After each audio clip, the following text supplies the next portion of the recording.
തിരുവനന്തപുരം വഞ്ചൂർ കോടതിയിൽ junior അഭിഭാഷകയ്ക്ക് ക്രൂരമർദ്ദനം. Senior അഭിഭാഷകൻ ബെയിലിനാണ് മർദ്ദിച്ചത്.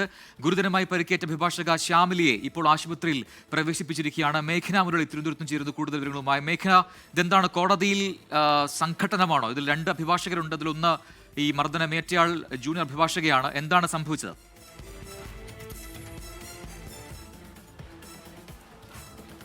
പ്രജിൻ, അല്പസമയം മുന്നെയാണ് വഞ്ചൂർ കോടതിയിൽ നിന്ന് ഈ വാർത്ത വരുന്നത്. അത് ഏറെ ഗുരുതരം അല്ലെങ്കിൽ ഗുരുതര സ്വഭാവം കാണിക്കുന്നത് ഈ യുവതിയുടെ ദൃശ്യങ്ങൾ നമ്മൾ കാണുമ്പോൾ തന്നെയാണ്. മുഖത്ത് ഗുരുതരമായ പരിക്ക് ഏറ്റിട്ടുണ്ട് എന്നുള്ളതാണ്. അതിൽ നമുക്ക് ലഭിക്കുന്ന വിവരം എന്ന് പറയുന്നത് ഈ സീനിയർ അഭിഭാഷകൻ യുവതിയെ മർദ്ദിച്ചു എന്നുള്ളതാണ്. ജൂനിയർ അഭിഭാഷകയായിട്ടുള്ള ശ്യാമിലിയാണ് പരാതിക്കാരി. ഇന്ന് ഈ കോടതിയിൽ ചില വിഷയങ്ങൾ ഉണ്ടാകുന്നു. അതിന്റെ ഭാഗമായി മർദ്ദനമേറ്റു എന്നുള്ളതാണ് ജൂനിയർ അഭിഭാഷക പറയുന്നത്. കൂടാതെ അതിൽ ആരോപണ വിധേയനായിട്ടുള്ളത് പരാതിക്കാരൻ ഈ മർദ്ദിച്ചു എന്ന് പറയുന്നത് സീനിയർ അഭിഭാഷകനായിട്ടുള്ള ബെയിലിൻ എന്ന് പറയുന്ന ഒരു അഡ്വക്കേറ്റ് ആണ്. അദ്ദേഹം മുന്നേയും ഇത്തരത്തിൽ മർദ്ദിച്ചിട്ടുണ്ട്. ഇത്തരം പരാതികൾ മുന്നേയും കോടതിയിൽ നിന്ന് എത്തിയിട്ടുണ്ട് എന്നുള്ള കാര്യങ്ങളടക്കം ഇപ്പോൾ യുവതി പറയുന്നുണ്ട്. ഇപ്പോൾ യുവതിയുടെ ദൃശ്യങ്ങളിലേക്ക് അടക്കം പോയാൽ നമ്മൾ കാണുന്നത്, അതായത് യുവതിയുടെ മുഖത്ത് എത്രത്തോളം പരിക്കുണ്ട്, അത് മോപ്പ് സ്റ്റിക്ക് കൊണ്ട് മർദ്ദിച്ചു എന്നുള്ളതാണ് യുവതി ഇപ്പോൾ പറയുന്നത്. യുവതിയുടെ മുഖത്ത് അത്രത്തോളം പരിക്കുണ്ടെന്ന് അറിയാം. നമുക്ക് യുവതിയുടെ പ്രതികരണത്തിലേക്ക് തന്നെ പോവാം. എങ്ങനെയാണ് ഈ വിഷയം ഉണ്ടാകുന്നത്? മർദ്ദിക്കുന്ന സമയത്ത് ആരെങ്കിലും അവിടെ ഉണ്ടായിരുന്നു, ഓഫീസിലുണ്ടായിരുന്നു? ഇന്ന് ഇപ്പോൾ ഓഫീസിൽ ആളുണ്ടായിരുന്നു. എല്ലാവരുടെ മുന്നിലും വെച്ചിട്ട് എല്ലാവരും. സാറിൻ്റെ ഒരു ജൂനിയർ ഉണ്ടായിരുന്നു, ഓഫീസിലെ ടൈപ്പിസ്റ്റ് ഉണ്ടായിരുന്നു, ക്ലർക്ക് ഉണ്ടായിരുന്നു, പിന്നെ ഞാൻ കോടതി കഴിഞ്ഞ് ഇന്നത്തെ ഹിയറിംഗ് കഴിഞ്ഞിട്ട് വരുമ്പോഴാണ് ഒരു 12:30 ഒക്കെ ആയപ്പോഴാണ് സംഭവം ഉണ്ടായത്. കൈകൊണ്ട സാറ് എയർഫോഴ്സിലാണ്. അപ്പോൾ എയർഫോഴ്സിലായിരുന്നു. പിന്നെ കടൽപ്പണിക്കൊക്കെ പോകും. അപ്പോൾ കൈ ഭയങ്കര ബല, 6 അടിയോളം പൊക്കമൊക്കെ ഉണ്ട്. അപ്പോൾ കൈ കൊണ്ട് അടിച്ചതാണ് ഇത്രയും.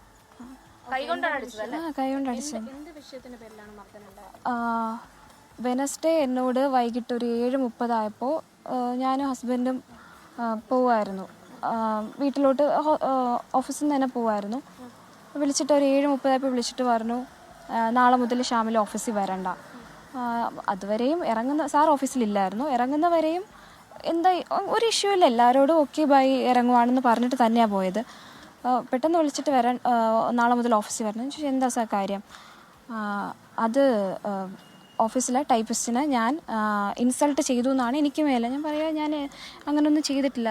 അറ്റ്ലീസ്റ്റ് എന്നോട് ചോദിക്കുക, ഓഫീസിലെ മറ്റാരോടെങ്കിലും ചോദിച്ചിട്ടല്ല ഇങ്ങനൊരു ആക്ഷൻ എടുത്ത് വരണ്ടെന്ന് അങ്ങ് പറയാം. സാറിന് പിന്നെ സാറ് ഒരു തീരുമാനം എടുത്ത് അതിന് നല്ലതായാലും ചീത്തയായാലും അതിനെ തിരിച്ച് എന്തെങ്കിലും പറഞ്ഞാൽ ഇതുപോലെയാണ്, ദേഷ്യം കാണിക്കുക, തല്ലുക, ഇറങ്ങിപ്പോവുക, ഇങ്ങനെയൊക്കെ ചെയ്യും.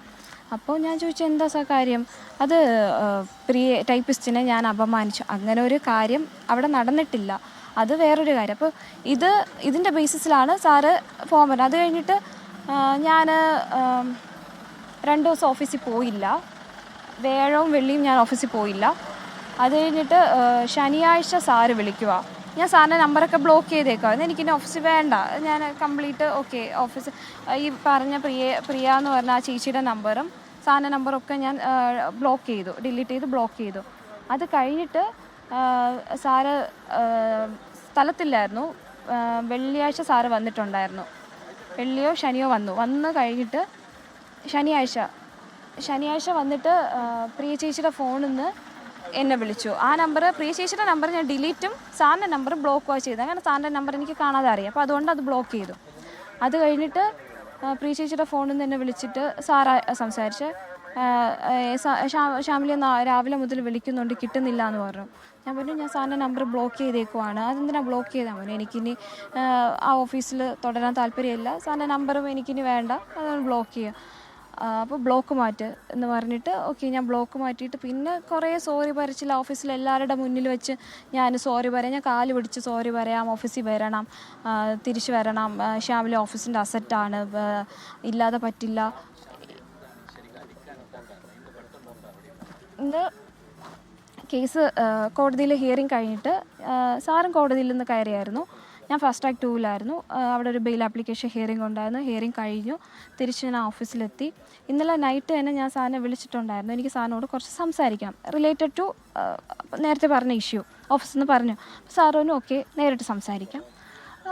ഞാൻ സാറിൻ്റെ ക്യാബിനിൽ പോയിട്ട് ഞാൻ പറഞ്ഞു, സാർ എനിക്ക് സംസാരിക്കണം, നീ പറയുന്ന ഒന്നും എനിക്ക് കേൾക്കണ്ട എന്ന് എടുത്തടിച്ച പോലെ അങ്ങ് പറയുക, നീ പറഞ്ഞ ഒന്നും കേൾക്കണ്ട എന്ന് പറഞ്ഞിട്ട് ഓഫീസിൽ നിന്ന് ഇറങ്ങിപ്പോവുക.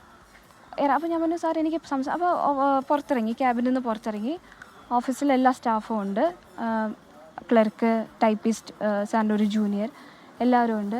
അപ്പോൾ ഞാൻ പറഞ്ഞു എനിക്ക് സംസാരിക്കണമെന്ന് പറഞ്ഞു. അപ്പോൾ എനിക്ക് സംസാരിക്കാനുള്ളത് ഇപ്പോൾ ഈ ജൂനിയർ എന്ന് പറഞ്ഞ ആൾ സാറിൻ്റെ ഒരു പഴയ ജൂനിയർ ആയിരുന്നു. ആ ജൂനിയർ എനിക്കറിയത്തില്ല, എന്തെങ്കിലും പ്രൊഫഷണൽ ഈഗോ ആയിരിക്കാം.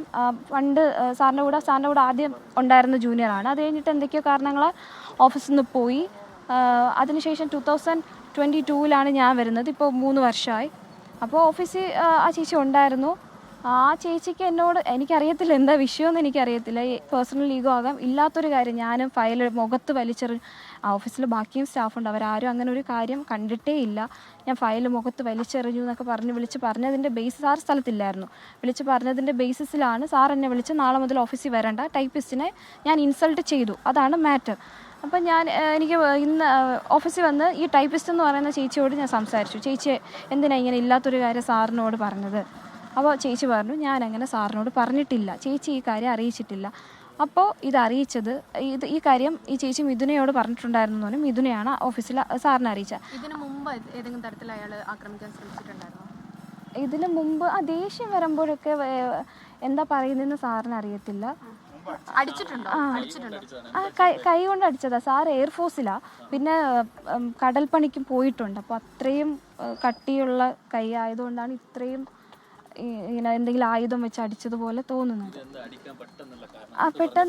പെട്ടെന്ന് ഞാനപ്പോൾ മിഥുന ചേച്ചിയോട് ഈ ജൂനിയറോട് പറഞ്ഞു, ചേച്ചി ഓഫീസിൽ വരുന്നത് വർക്ക് ചെയ്യാനല്ലേ, വർക്ക് ചെയ്തിട്ട് പോവാ, എൻ്റെ കാര്യത്തിൽ ഇടപെടരുത്, നീ ഇതാരോടാ സംസാരിക്കുന്നതെന്ന് പറഞ്ഞിട്ടാണ് എന്നെ തറയിൽ അടിക്കുക മാത്രമല്ല എന്നെ തറയിൽ തള്ളിയിട്ടു.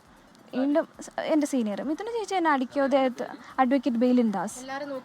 അതെ എല്ലാവരും നോക്കി നിൽക്കുകയാണ്. അഡ്വക്കേറ്റ് മിഥുന ഉണ്ടായിരുന്നു, ഓഫീസിലെ ടൈപ്പിസ്റ്റ് പ്രിയ ചേച്ചി ഉണ്ടായിരുന്നു, ക്ലർക്ക് ആനന്ദേട്ടൻ ഉണ്ടായിരുന്നു, അവരൊക്കെ ഉണ്ടായിരുന്നു. ഓഫീസിൽ എല്ലാവരും നോക്കി നിൽക്കുക തന്നെയാണ്. ഇതിനു മുമ്പ് അതുപോലെ തന്നെ മുഖത്താണോ അടിച്ചത്? ഇതിന് മുന്നും മുഖത്താണ് അടിച്ചത്. അന്ന് ഇങ്ങനെയൊന്നും ആയില്ല, ജസ്റ്റ് ഞാനത് കാര്യമാക്കിയില്ല. ഓക്കെ, ദേഷ്യത്തിൻ്റെ പുറത്ത് സംഭവിച്ചതാണ്, ഞാൻ അങ്ങനെ പരാതിപ്പെടാനോ എനിക്ക് അതിലൊരു പരാതിയോ അങ്ങനെ ഒന്നും ഇല്ല. ഓക്കെ, അബദ്ധം പറ്റി, സാർ സോറി പറഞ്ഞു, അങ്ങനെ ചെയ്യാൻ പാടില്ലായിരുന്നു. ഓക്കെ, ഇതിപ്പോൾ പോലീസിനെ അറിയിച്ചിട്ടുണ്ട്. ഞാനിവിടെ ഇപ്പോൾ ഹോസ്പിറ്റലിൽ മെഡിക്കൽ എടുക്കാൻ വന്നത്, അത് കഴിഞ്ഞിട്ട് പോലീസിന് മൊഴി കൊടുക്കും.